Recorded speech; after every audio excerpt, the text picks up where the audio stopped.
Welcome back to Dracon's Plays, Dark Souls Remastered.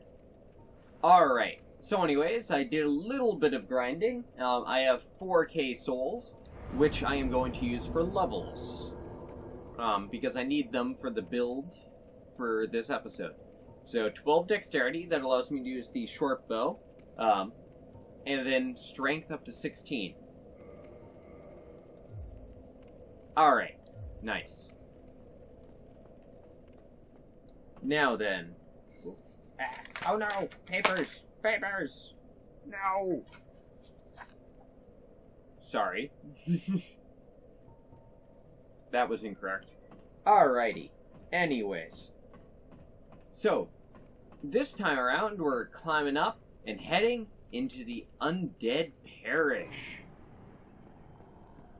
Now, there are two ways to proceed here. One is through the undercarriage to the bridge here.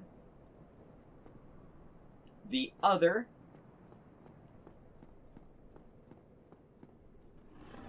is by running along the bridge itself. So to start with, I'm actually going to go the lower route.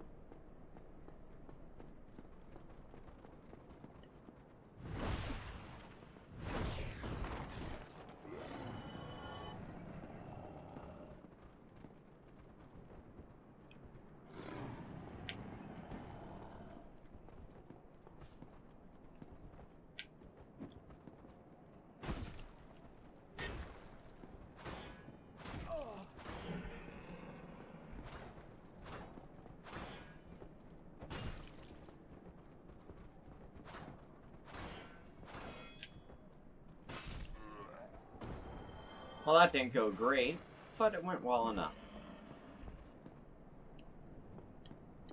Alright, so anyways, what we are going to do now is equip our short bow, pop on our arrows,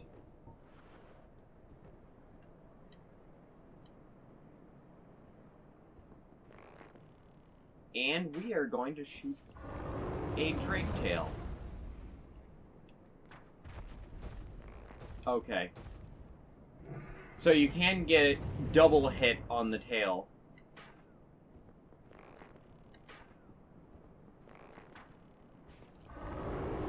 If you time it correctly.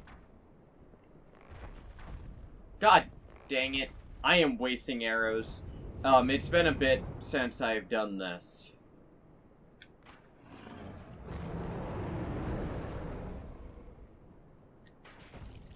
That's the trick. You have to be a little bit more patient.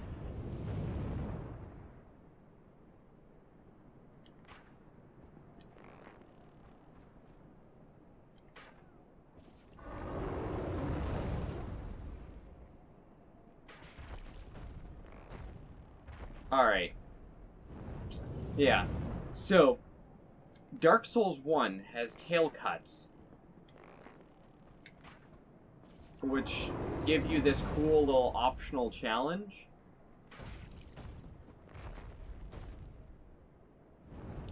This is probably a better idea.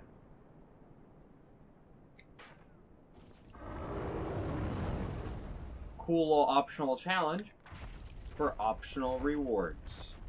Now, obviously, I've missed a couple of shots, but you guys will get a rough idea of how many arrows you need to pull this off.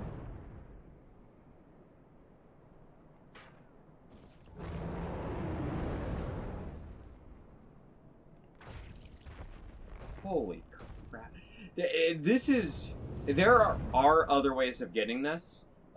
One is to run up, put the gold pine resin on your, like, weapon and chop away.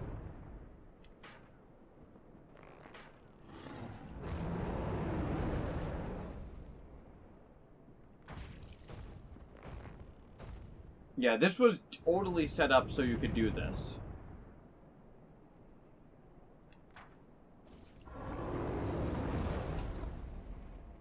Because, like...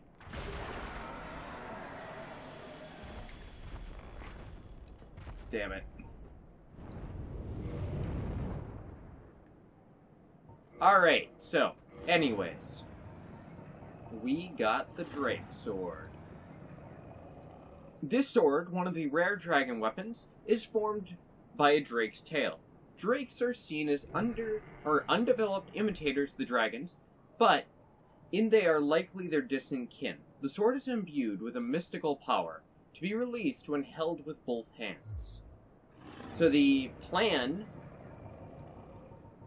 our build for this one, and the reason we got 16 strength, is so we can use the Drake Sword. We're mid-rolling, boys. Alright. We're mid-rolling anyways, so might as well armor up. Whew. That looks super good.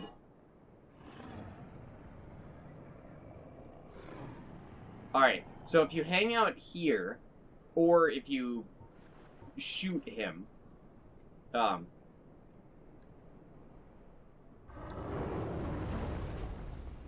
yeah, so what you would do...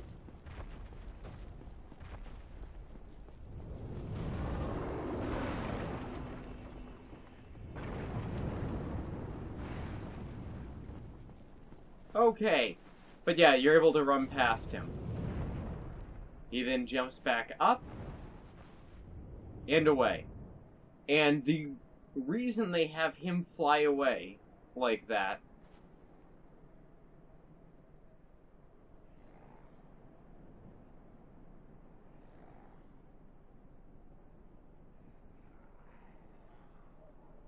yeah. So they have him fly away in that manner so that you can't just sit here and snipe him to death.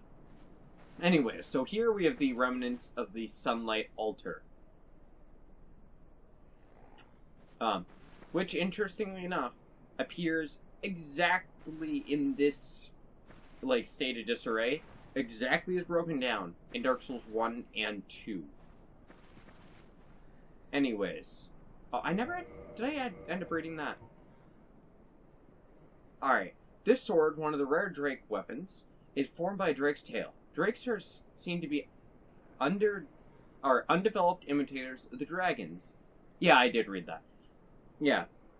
So imbued with a mystical power to be released when held with both hands. So this weapon has a special attack on the R2 when two-handed. Now, the Drake Sword, if you take a look, compare it to like the broadsword we started the game with, very, very high base damage. That being said, it has very high base damage, but if you check it out, no scaling, which means that this weapon ends up falling behind in the long run. Alright, before I rest at that, we're gonna grab a couple of things. Soul of a Nameless Soldier, and the Claymore. The Claymore is my favorite weapon in the series. And this is why. Nice, clean horizontals on the R1. Stab with an uppercut follow-up. Amazing moveset on one-handed. The two-handed moveset, not as big of a fan of. Good decent overheads, and you get big, stupid wide sweeps. So it still has the decent coverage. I also love the look of the Claymore. Anyways, we'll be using that later on. Don't you worry.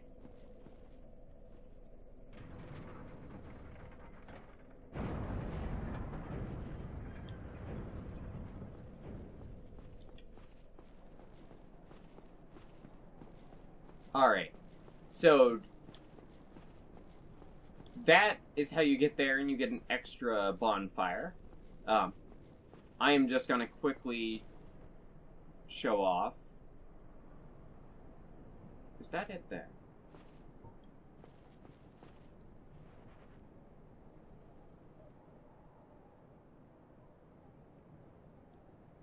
So yeah, that weird looking like dark spot there is actually the like path leading into Darkroot Basin, which we're gonna get to pretty soon, actually. Alright. Yeah, and over there's the path leading up to Taurus Demon. Oh! Yeah, you can totally see it from here. The little insane attention to detail. Okay.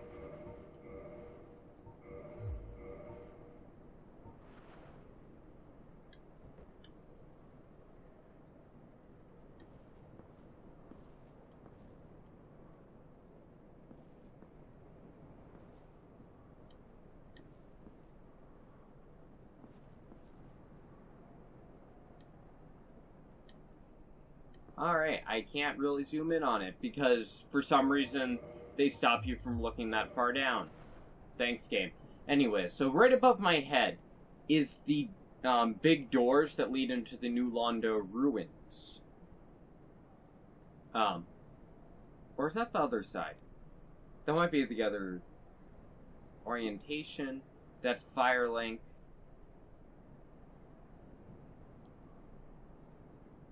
No. No. New Londo ruins will be this way. Yeah, so that's the other side. Okay. So that's the elevator leading to the basin, which makes sense, because it's right there. You can also see the bridge that leads across to the big door to the New Londo ruins. So that's the Valley of the Drakes, right there. I love that there's that type of attention to detail. Like, just put throughout the game. Because there's zero reason for it to be like that. Like, how many people are gonna look down and see that bridge? Or even know that that's where that bridge would be?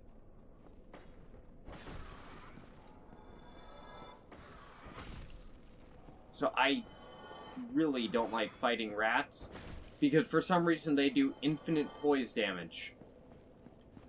One of those just generally weird things. Alright, anyways.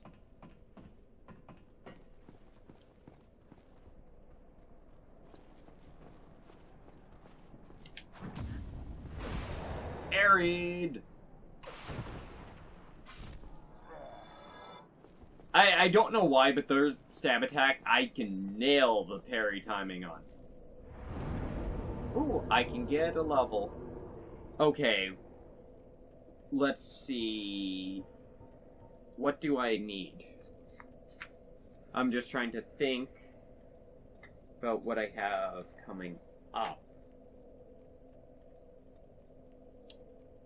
Alright. Just trying to think. Alright, I'm gonna get some endurance. I could use some endurance. Alright, so let's take down this guy.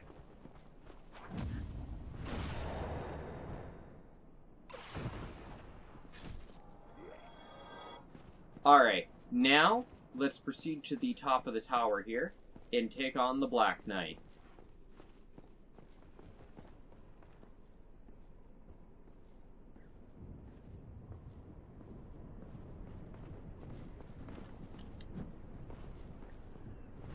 I parried him and did not get the sound effect.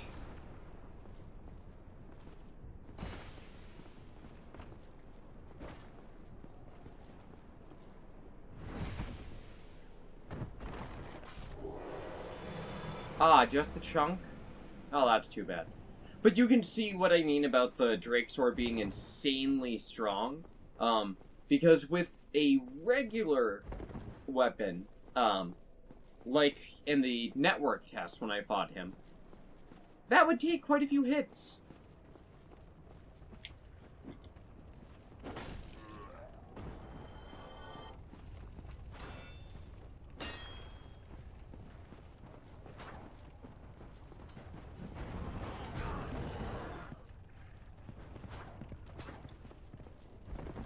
I aggroed the boar.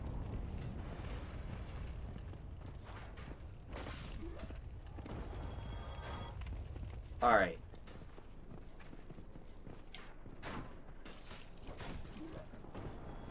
Boys.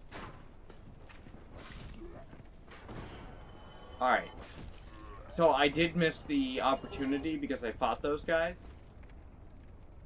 But one of the things that can happen is, you see that soldier on the other side of the gate?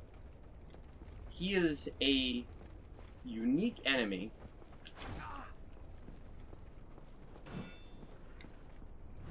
That didn't go well.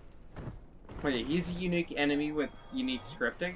So, upon aggroing, he sprints through the gate and drops it. And that gate is closed until we can get around to open it. Now, you are able to race him and beat him there and stop the entire thing. And the best way to do that is to come out, run up the stairs, up here, and then jump down. That's the best way to do it, because then you avoid the boar. Speaking of the boar,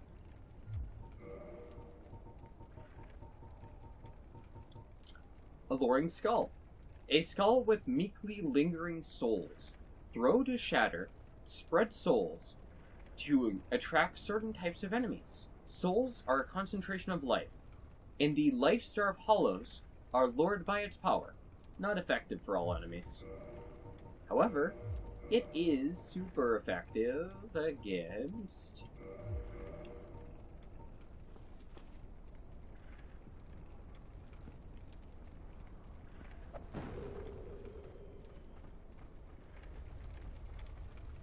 Well, you can see its effect on him.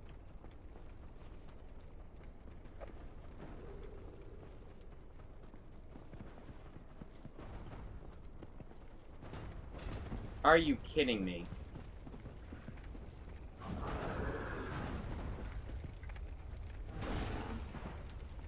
Well, that's not what I... Fangboar Helm! Damn! That's a really good drop.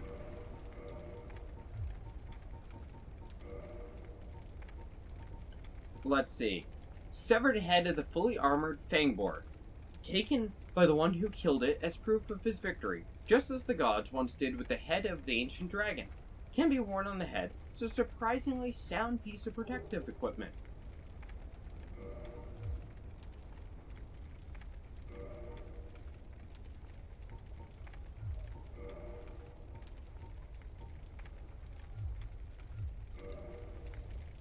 That looks really goofy.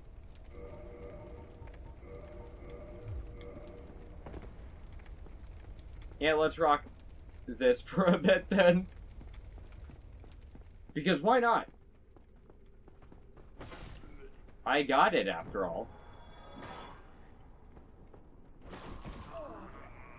Dang it! I knew there was another one in the room too, but he still got me.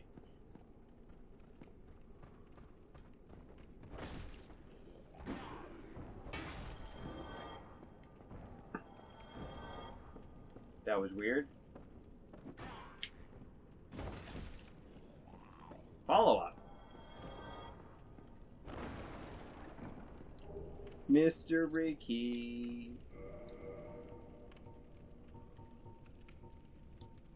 Purpose of this key is unknown. Appears to be, to a basic prison, or it appears to be a basic prison cell key. There we go.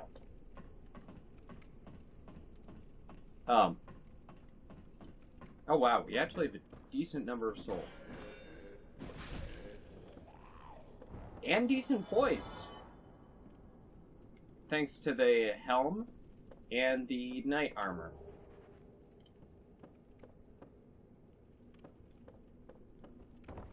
How much poise do I actually have? 30! Not bad. Not bad at all. Alright. Although I am going to be changing equipment a little bit in a second here. Those that know this game pretty well know exactly what's happening here.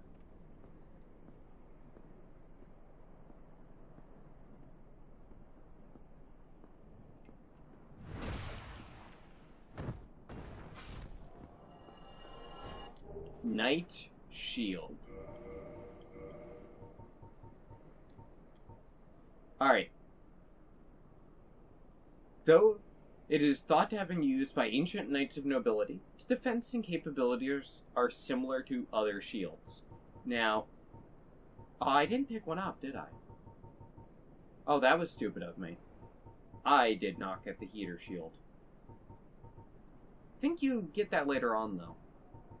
But yeah, so this shield is near identical to the heater shield, but it weighs 5.5 pounds instead of like 2.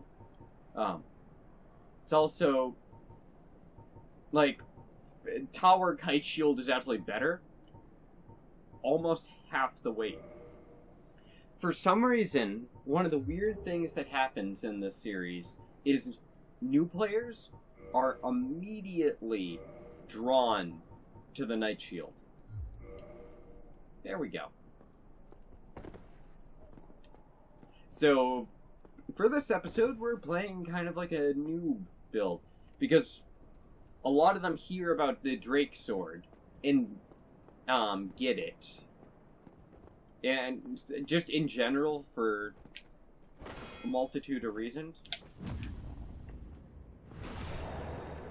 This is ended up being very recognizably a new build. Damn, the lighting on the shields are so much better. They actually look like metal now.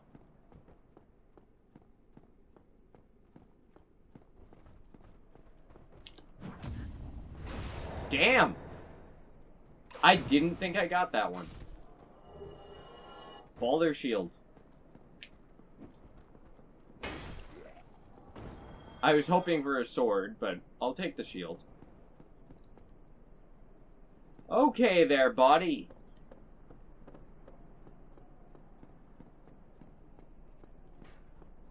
Ragdoll is very, very strong in the Remastered.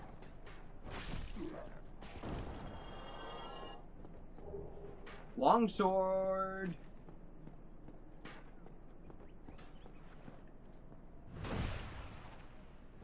Alright. Light crossbow.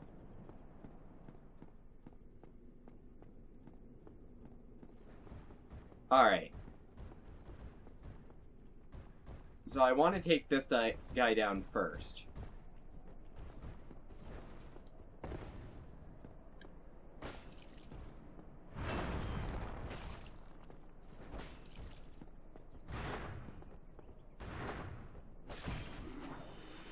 Damn, the Drake Sword's doing work. Titanite Shark. Sweet. So he can actually drop his armor, interestingly enough, which is the steel set. Oh, hey, I got 2 humanity in the counter. Awesome. And I got a couple of K souls. Sweet. Alright.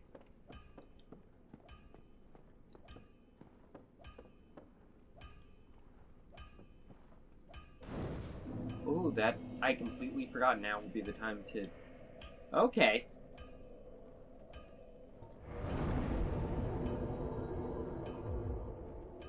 $13. Alright, only need a little bit more and I can bump that up to 14. Okay.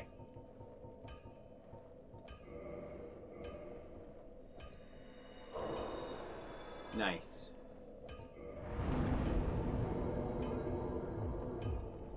Alright. So, let's actually go over here. We'll be back for that hammering.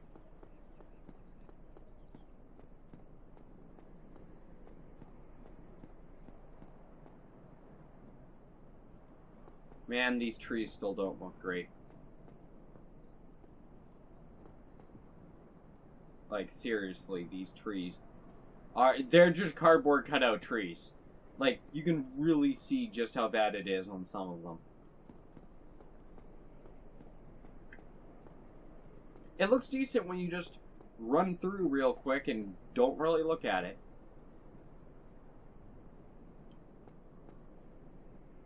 They also don't move. Yeah, that's...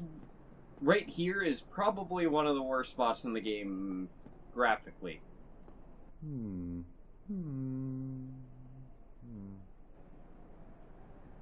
Okay. Oh, forgive me. I was absorbed in thought. I am Siegmeyer of Katarina. Quite honestly, I've run flat up against a wall, or a gate, I should say. The thing just won't budge, no matter how long I wait. And oh, have I waited. So here I sit, in quite a pickle, weighing my options, so to speak. Alright, Siegmeyer. Still closed. Still closed. Is that all you got for now? Still closed. Still closed. So, Siegmeyer here is going to be a recurring friend that we'll see throughout the playthrough. You can kind of see it through the trees there, but there's actually a stream that runs through. There's a good look at it.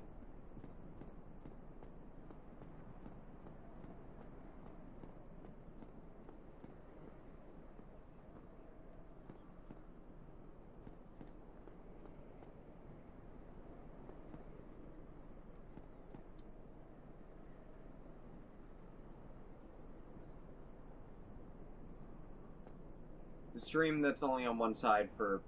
No, there it is. You just can't see it over on this side for some... I don't know. There's a lot of weird things with this particular spot leading up to Sen's Fortress.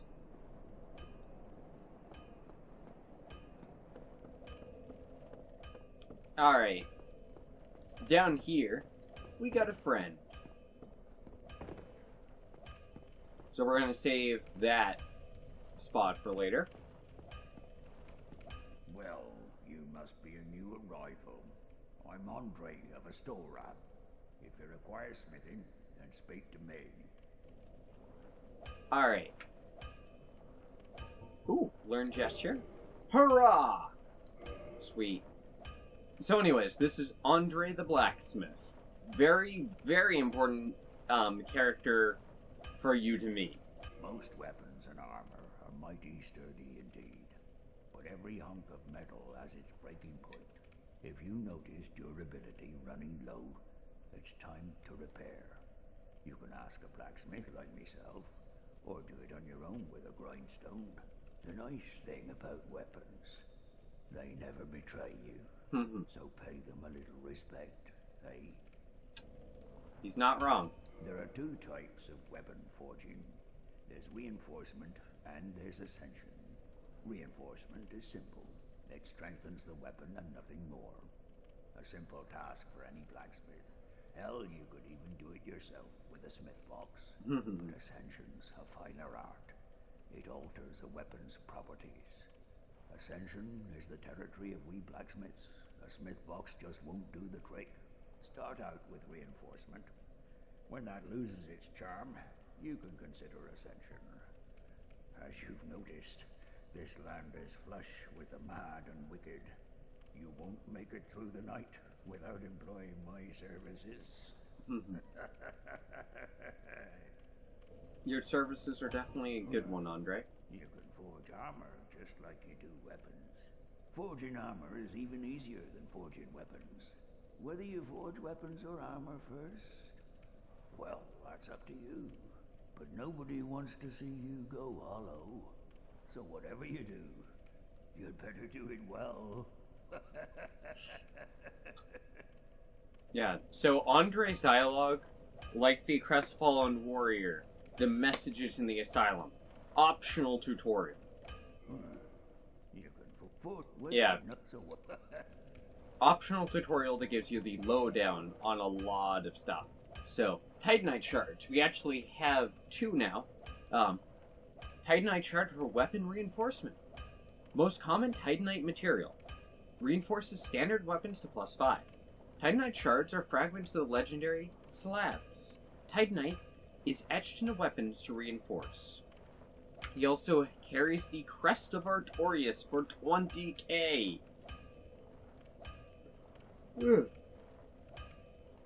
this crest opens a door in the Dark Root Garden, sealed by ancient magic. We're going to be seeing that door in the next episode. That's the plan anyways. The door leads to the grave of Sir Artorius. Sir Artorius, the Abyss Walker. Many adventurers have left for the grave, but none have, I almost added ever, none have returned. For they make easy prey for local bandits. With such dangers, the crest can do more harm than good in the hands of the uninitiated.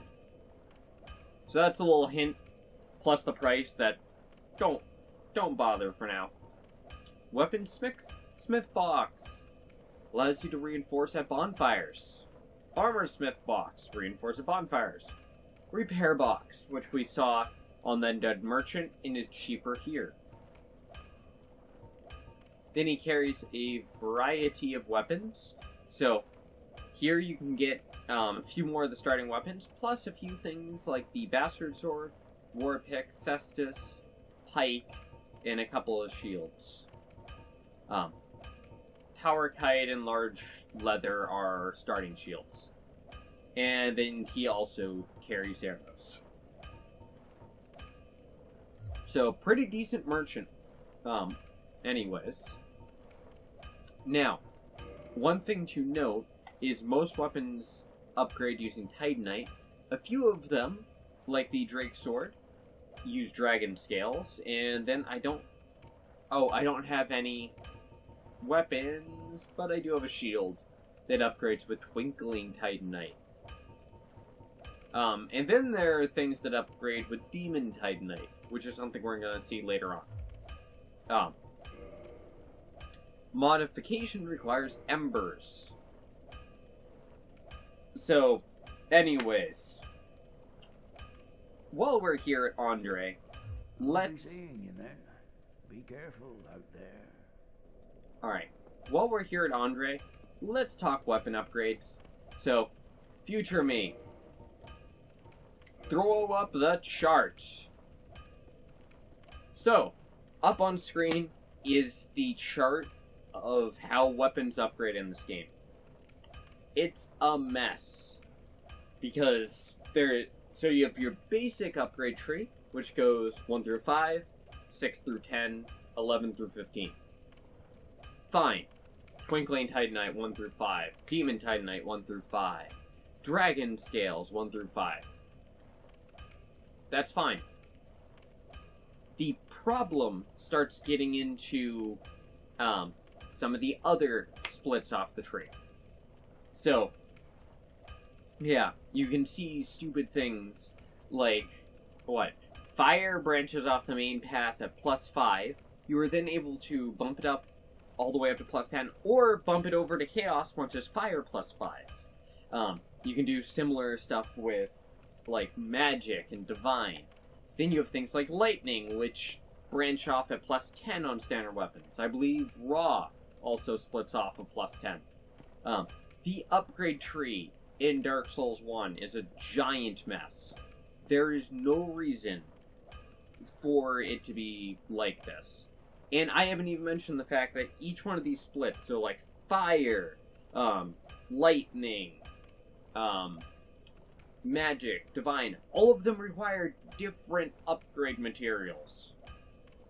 And for some reason, each one of those splits, eventually you need a slab, but you don't need a slab for any of the unique type weapons. So whether they be dragon, demon, or twinkling. It's like, they don't need a slab, but for some reason all the other trees do. It's convoluted and very unnecessary. I think that Dark Souls 2 and then 3 fixed the problem. So in Dark Souls 2 and 3, you have your basic upgrade trees. So you would have your regular path, your dragon path, your twinkling path, your demon path. And it's like, you just had those basic upgrade paths. But then you were able to infuse. So you're able to infuse, like, this weapon to fire, or this one, or that one to lightning, and so on. Um, it just required a single-use stone, then it required another stone to revert it back to base level. That type of system works a whole lot better. It's less confusing. It's like, oh, I put a lightning gem in, and now it's a lightning weapon. And instead of it going down its own path, you have to chase unique materials. It's a lot more straightforward and easy to follow. Now, Dark Souls 2 allowed you to do it to any weapon in the game, including unique ones, which led to a lot of interesting build possibilities. Dark Souls 3 got rid of that, but went back to a much more Demon Souls. They took some ideas from Demon Souls where you can make weapons scale better with strength or dex or both. And I just realized I had the chart up. Why am I running my character around like a fool? I don't know.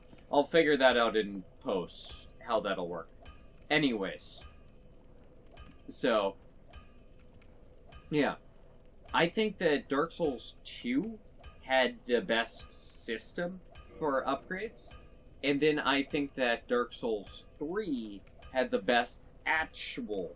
Dark Souls 2 had the best, like, upgrade and infusion system. While 3 had the best infusions. And it would have been awesome. I don't know why I shrugged there a little early. But yeah, that's just my opinion on it. What can I say? But it would have been awesome if... it would be pushing it for, like, a remaster. But yeah, if they had like, the upgrade system revamped for this one, that would have been awesome. Would have really simplified things. I like the tree going up to plus 15. I think that's really cool. It makes the upgrades on, like, twinkling weapons insane, though. You get huge, ridiculous jumps. And then they also start off very strong to catch up. But, yeah. So yeah, that's a bunch of my collected thoughts on the weapon upgrade system in Dark Souls 1. And it's like, they have, between the 3 Dark Souls games, the possibility for a much, much better system. 3's is probably, I would say, the best one in the series, bar the one touch from Dark Souls 2 where you could also infuse unique weapons. Before I went, I wanted to do another thing. But anyways, yeah, I think that if you took 3's system, allowed you to infuse any weapon in the game, and then threw on top of that, and then on top of that, you bumped it up to 15 upgrade levels, like Dark Souls 1, and then maybe did some reworks on the number of levels for unique weapons, maybe to 10, that the upgrade system would be perfect. Or, at least, without throwing the entire thing out and starting from scratch. I think that would be the best.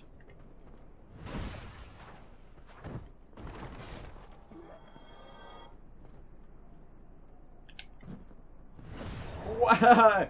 I love it when you do it that fast that you don't even get the parry sound effects.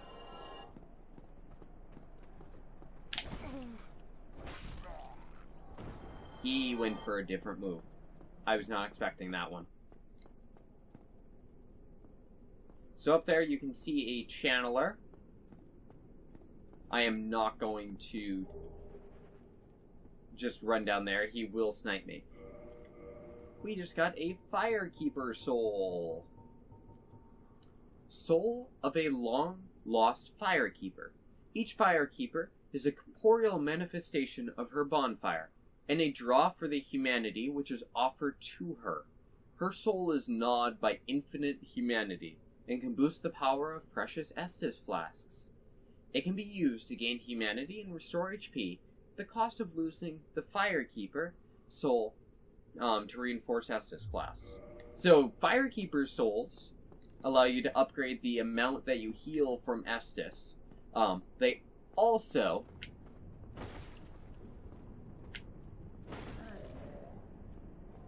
I meant to do a jump attack.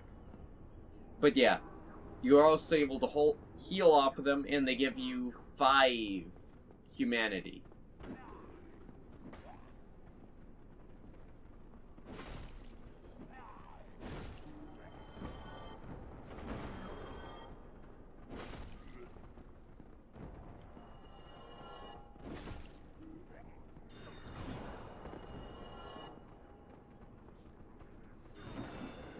Looks so much better.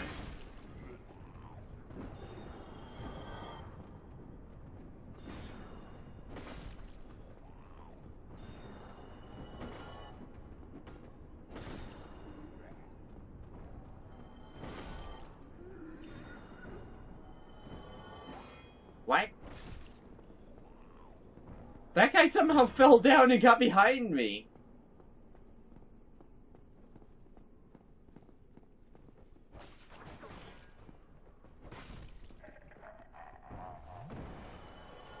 Aw, no lucky drop.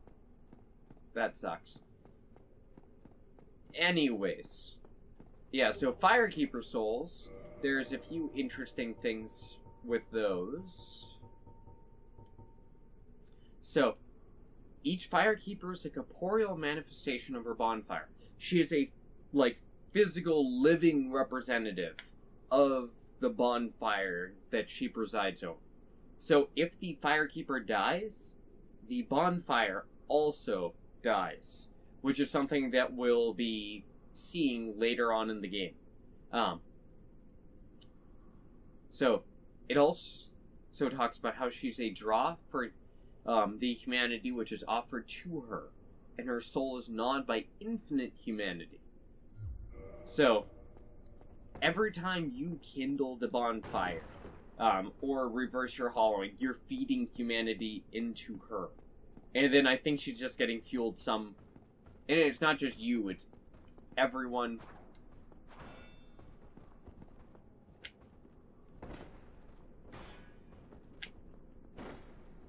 So, when he puts his sword out like that, that's a parry stance.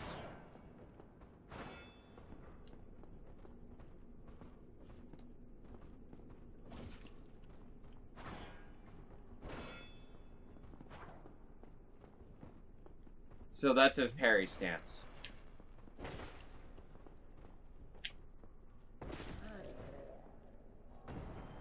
I really don't like fighting those ones. The rapier ones I find annoying.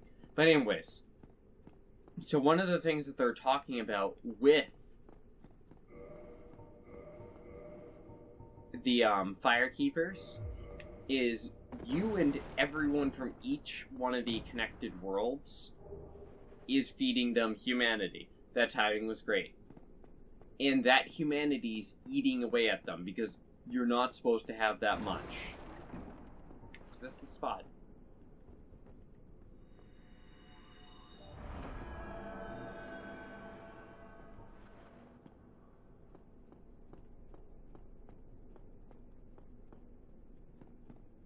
Huh. I guess it's back this way?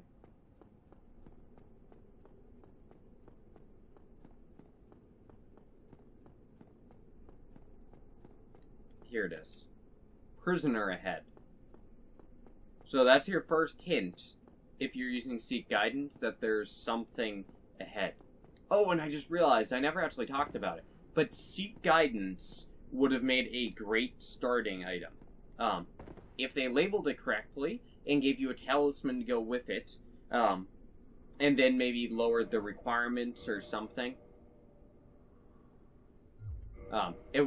That would have been an interesting choice for a starting gift, especially for new players. Oh, still human, are you? Then I am in luck. Could you help me? As you can see, I am stuck without recourse.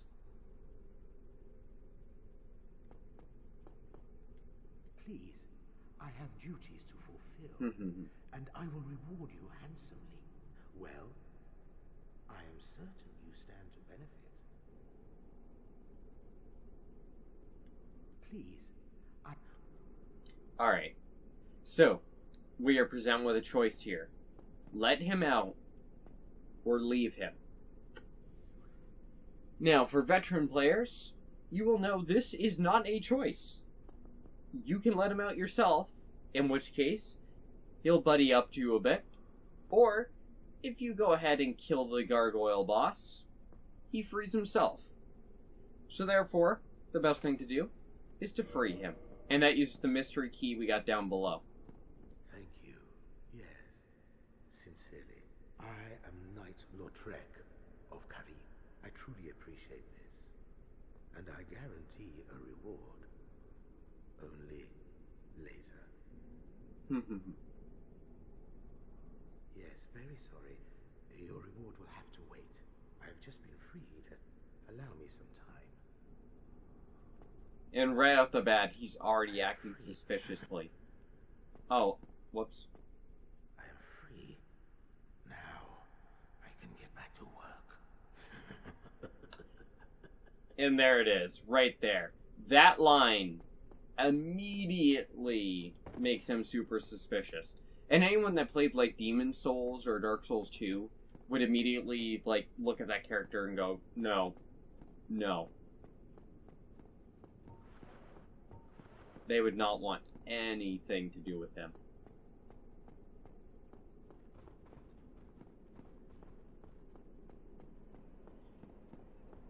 Anyways.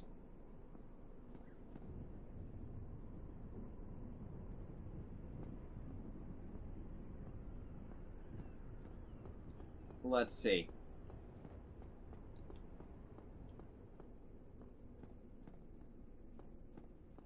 So I didn't mention it, but there's a recurring theme with a lot of statues in the game. Mother and child. Something you'll notice all the time. Also, should be noted, this body is female. You can see the bra strap there. It's one of the only female bodies, or one of the few female bodies in the game, interestingly enough.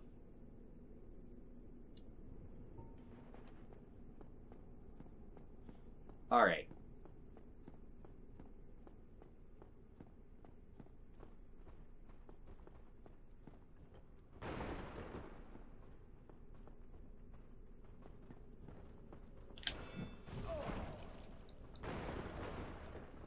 Oh, crap.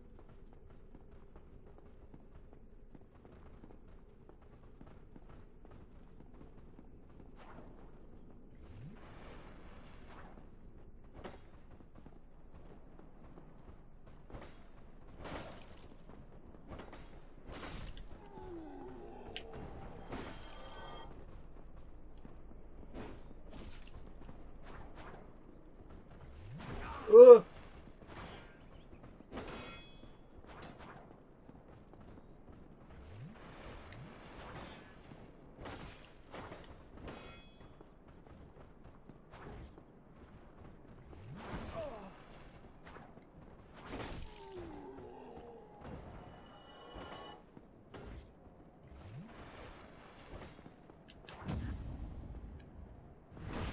Whew. That was not great. I accidentally aggroed all of them. I am surprised I survived that. Ooh, a Titanite shard. Sweet. While I'm here.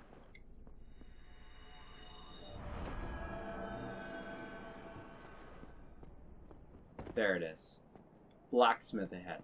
So that's your first hint about Andre.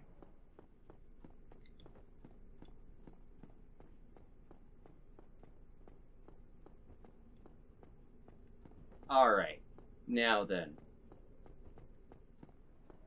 Here's the other side of that gate.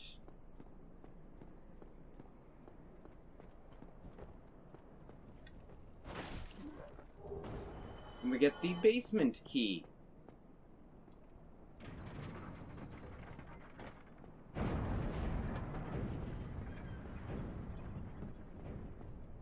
gate opens up. And we get ourselves a halberd.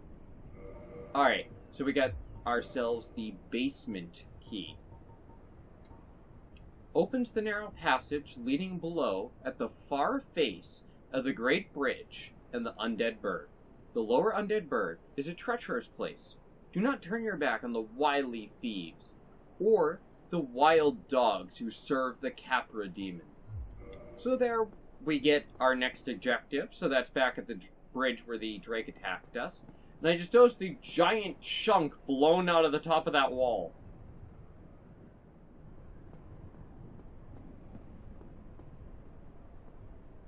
Huh. That is really weird. I've never noticed that before. Right there. Or that giant hole blown in through that. Weird. Anyways.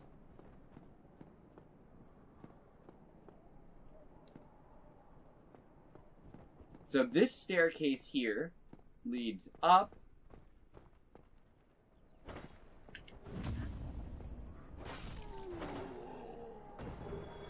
Another Titanite shard. I would have taken the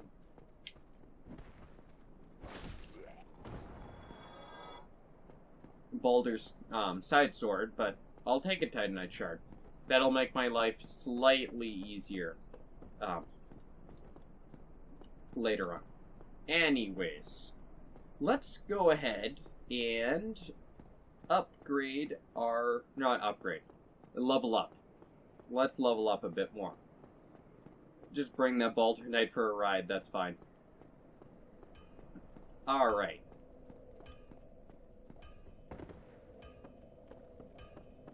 So, let's see. So, I would like to point out that I'm still running off my original, humanity. Like, I have not actually died yet. Which I'm pretty happy with, honestly. Alright.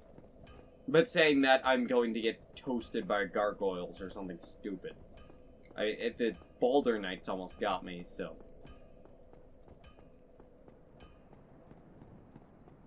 Alright, so I'm gonna use the, I'm gonna show off the trick to get through this with relatively no issue.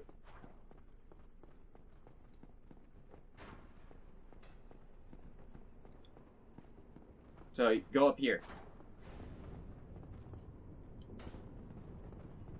You lock on, go to one side, heal, go, stop here, block, run. That guy sidesteps out of the way. He seems to be programmed to do that. And up you go. Pretty simple. Works super well. Once you get the timing of all that down, like, no problem. And we are able to summon Solaire here. I need to go. But yeah, we are able to summon Solaire, and, Knight Lautrec is also an option if you freed him. Oh, that's interesting. You can see it through the fog gate. Curious. Alright. Here we go.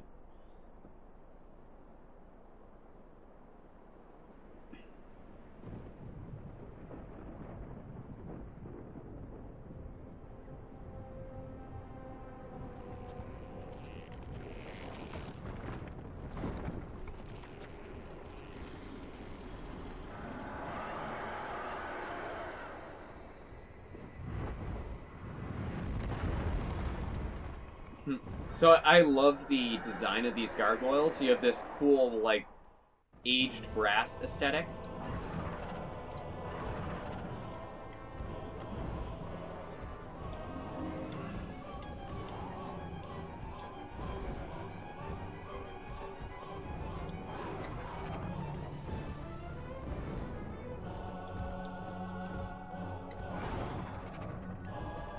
Ah. Got it.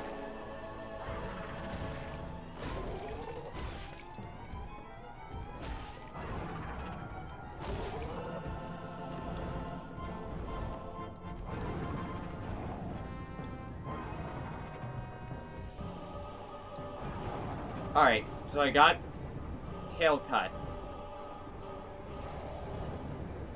So one kind of issue with this fight is just how dang spammy this second one is with the fire.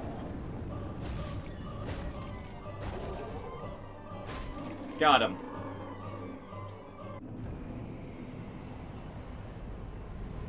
Did I get any unique drops? No. That's fine. Alright, so, I forgot to read this in the episode, so I'm going to read it for you guys now. Gargoyle Tail Axe. Slice tail of the gargoyle, guarding the Bell of Awakening in the Undead Church, or patrolling in Anor Londo.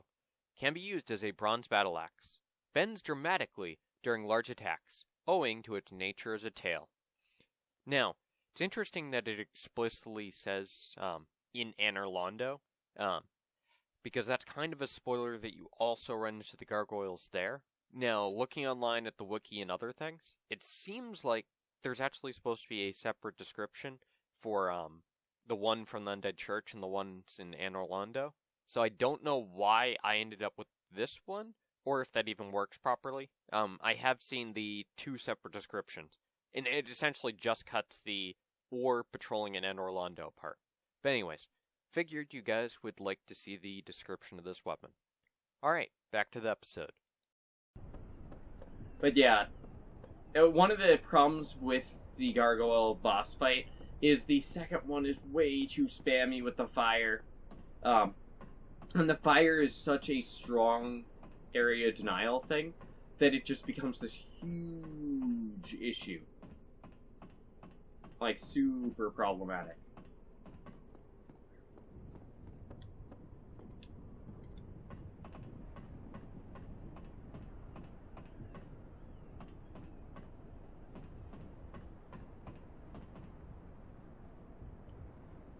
So from here we have a decent look over at Sen's fortress.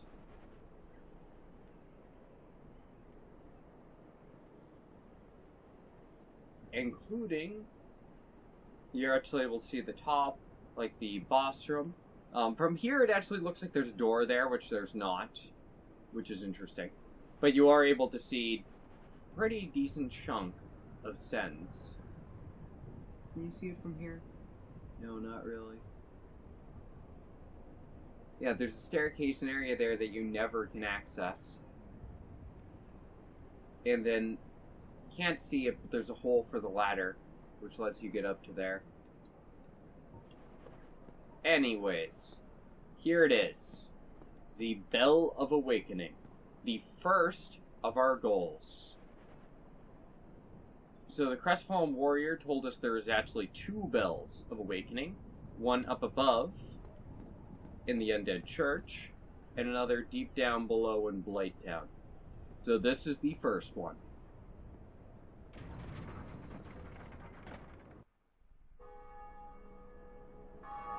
Man, the Night Shield looks awesome.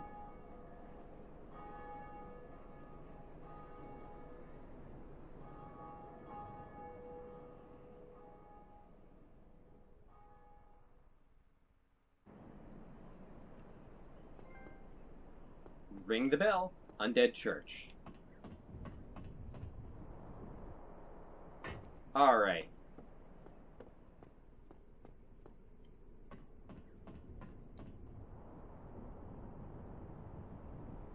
Little jumpy. And surprise! There's a guy here. Greetings. I am Oswald of Career, the Pardon, and thou art a friend. For thee, a warm welcome. Cometh thou to confess, or to accuse? For indeed all sin is my domain. He talks a little quietly, doesn't he? Well, what is it? That's the gesture.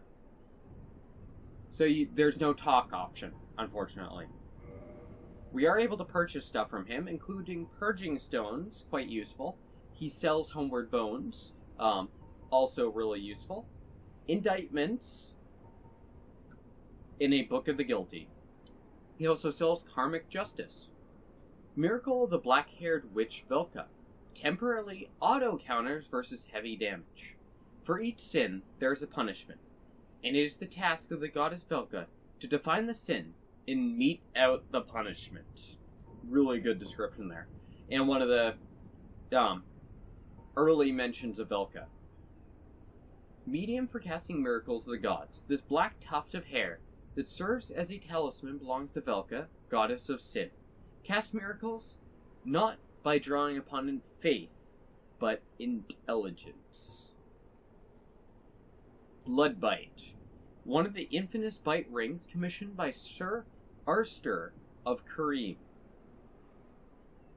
Despite the dreadful rumors surrounding its creation, the ring is an unmistakable asset in its ability to help prevent bleeding. And then same thing for poison. And then another rare ring, or another ring of sacrifice.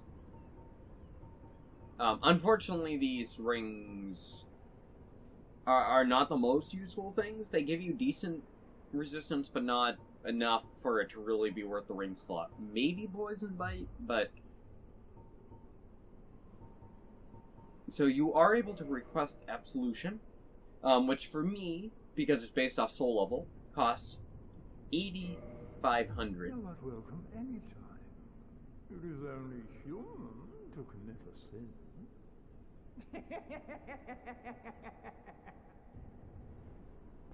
Oh, Oswald. And he just stands there all day, like that. Well, what is it?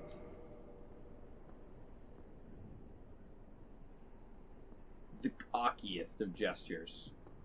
Greetings, and welcome back. I am pleased to see thee preserving my humanity. Interesting. You're not welcome any time. It is only human. Oh, Oswald. So one of the ideas that they added with Dark Souls 1 is the ability to forgive sin. In Demon Souls, it was unforgivable. Like, once you had sin, you had it forever. Which was very, very unfortunate. Made it quite difficult. In Dark Souls 1, I should explain what sin is. So sin is the act of attacking or killing innocent NPCs. And in Dark Souls 1, it also includes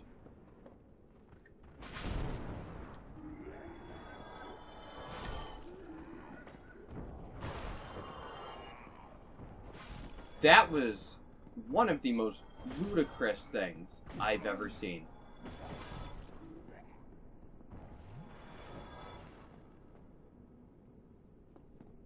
They were all just right there.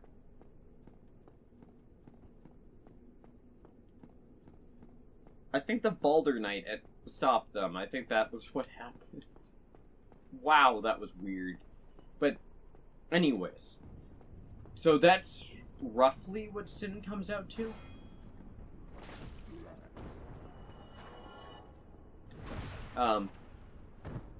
Yeah. And like I said, Covenant things do also technically play a part.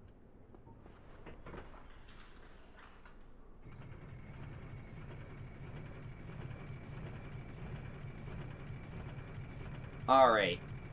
So, in the church, we find this rather long elevator that links back up with Firelink Shrine.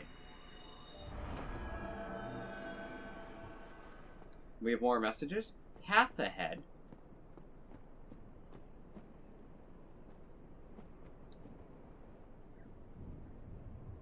Here.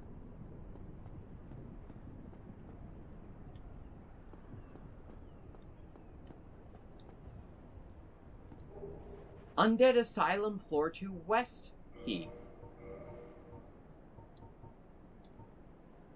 Key to the iron bars on the west side of the second floor of the Northern Undead Asylum. And let's see. The Undead Asylum is a giant undead prison segmented by countless iron bars. But even if a hero found a key in Lordran, to liberate this prison, would he have the means or the heart to ever come back? So, yeah, you're just able to roll off the roof back here and then keep climbing up the tower.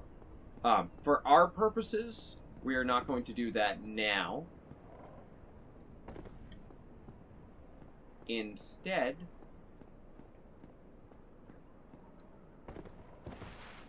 we're going to go back down here because our friend has more What a surprise. information for us. I didn't expect you to make it. Oh, somebody rang the bell. Wait, was it you? You never give up, do you? I don't know how you do it. Well, don't stop now. Only one more. But it's going to be suicide. So he does have slightly different dialogue if you ring Blight Towns first. Don't you ever think to forge your weapons?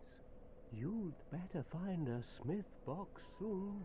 Unless you enjoy swinging about with blunt instruments.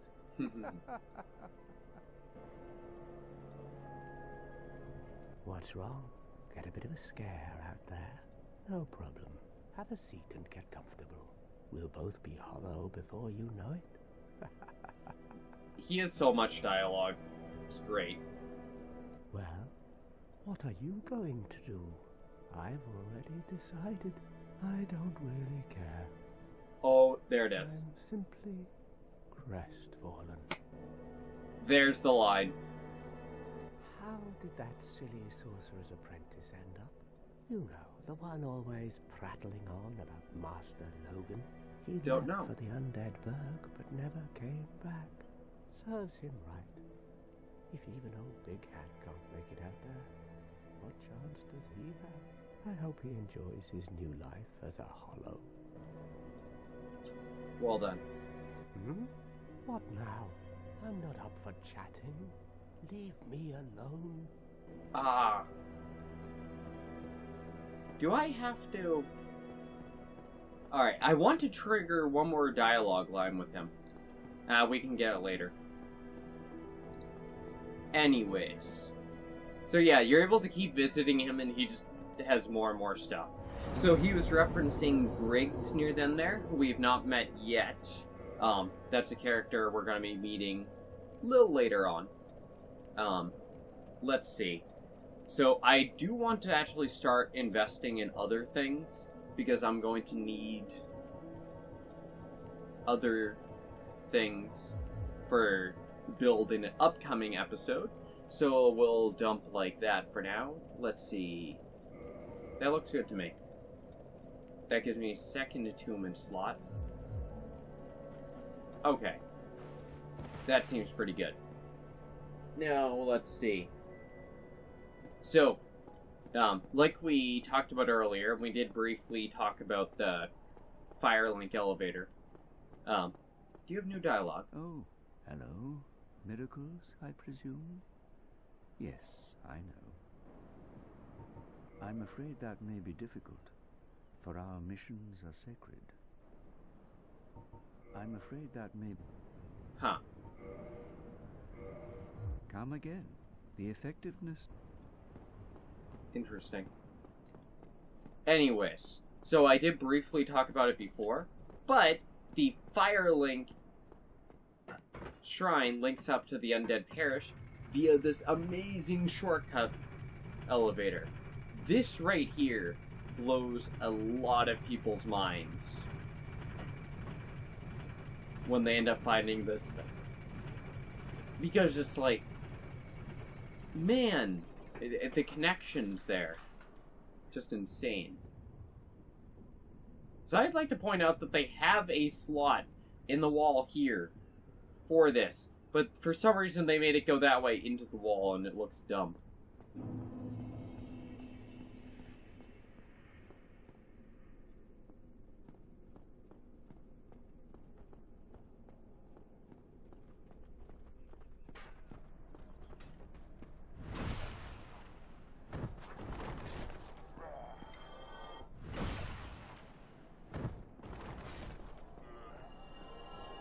Alright.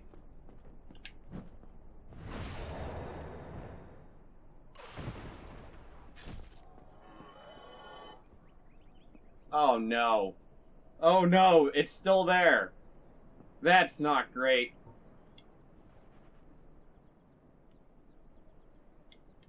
Alright, I'm gonna have to go higher up to see it.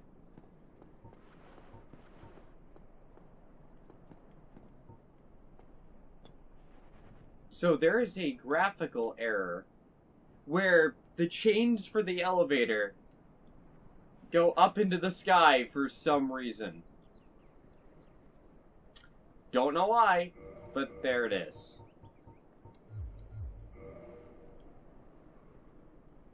I thought someone had said that was fixed in the remaster. I guess not. Welp. Hooray for graphical errors. Or in that case, not really graphical error. That was them never taking care of the stupid thing. You can see it there too. That is bad. That is the worst. Anyways, let's see. So one little detail that I didn't mention when we were up at the bell is when you ring it, people in other worlds can hear the bell ring. So other players, when you're playing online, will also hear the bell ring when you do it, and you'll hear theirs. This really cool, subtle detail that makes it feel more alive. It's like, oh, other people are doing the thing. It's great. Alright.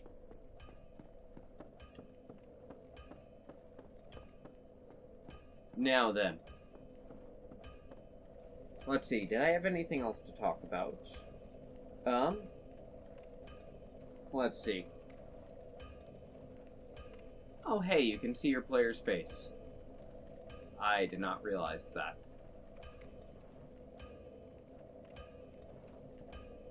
Anyways. So I'm going to wrap this one up here, I guess. Next time, we're actually going to descend down into Darkroot Basin, check out the forest, and Valley of the Drakes. So we're going to be doing a bunch of interesting stuff down that way in the next one. But anyways, I'm going to wrap this one up here. And I'll see all of you guys later. Bye!